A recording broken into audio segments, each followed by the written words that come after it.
Hi, I'm Luke Serveld. Welcome to another episode of Meet the Gaffer. Today I wanted to talk about the two new Fresnels from Astera.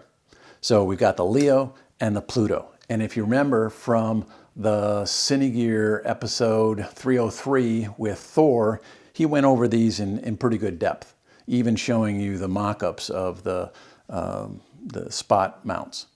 Well, at the time, he said that this was like a 300 watt tungsten Fresnel, and this was like a 1,000 watt, baby tungsten Fresnel. And I'm just not using tungsten that much anymore. So I wanted to compare it to units that I'm using a lot.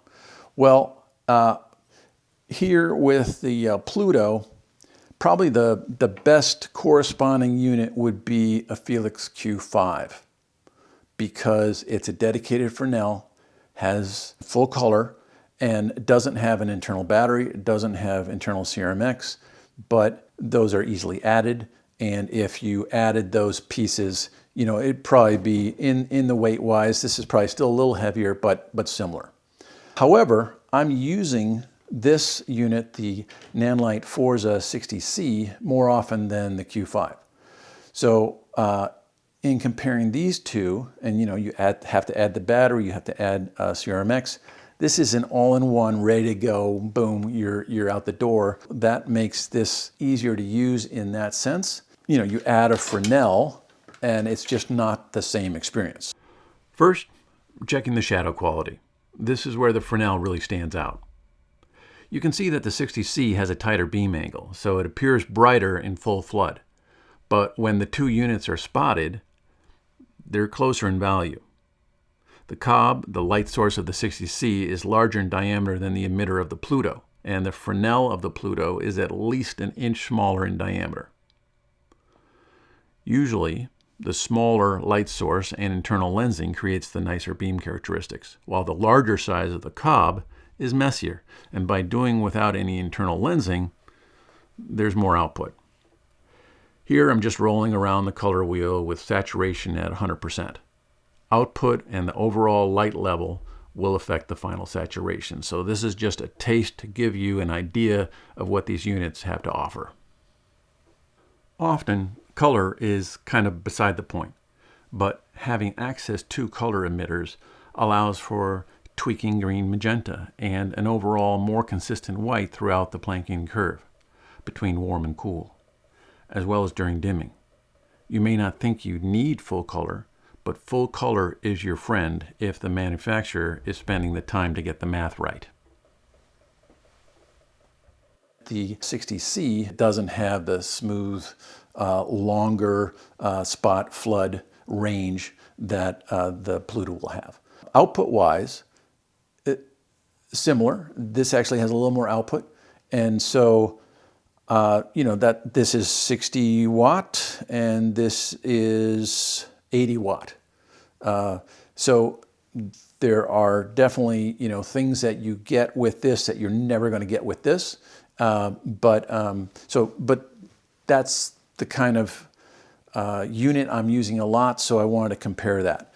When we move over to these units, in a lot of ways, there's no comparison because there's so much more output with 675 watts than there is with 250 watts. However, weight-wise, they're actually very similar. So this doesn't have a battery in it, so that's not fair. And you'd have to plug this into mains power or into a power station or figure out a way for a 48 volt to power it. But if I'm going to deal with this kind of weight, that does come into play. Again, not a dedicated Fresnel, so not fair in that way either. It's a cob but a very diminutive one. So this is something I use a fair amount. And so I wanted to compare those. But again, full color, this has all this, the control in the head, just like this, and CRMX, but this has an internal battery. Here you can see the wide angle of light that the Pluto can create.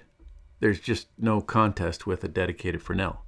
And you can take the Fresnel out and add modifiers like DLP choice rabbit rounder, boxes, domes, and lanterns to your heart's content.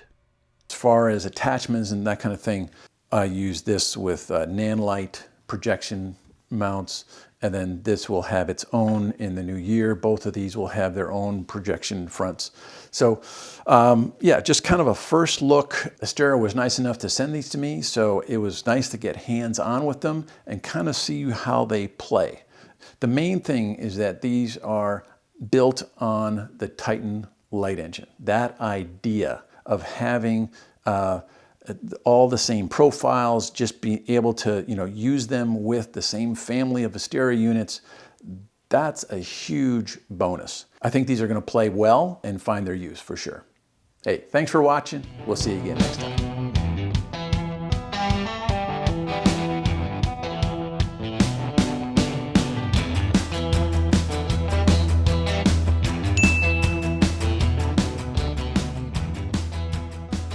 Here you can see the relative difference in size of the emitters.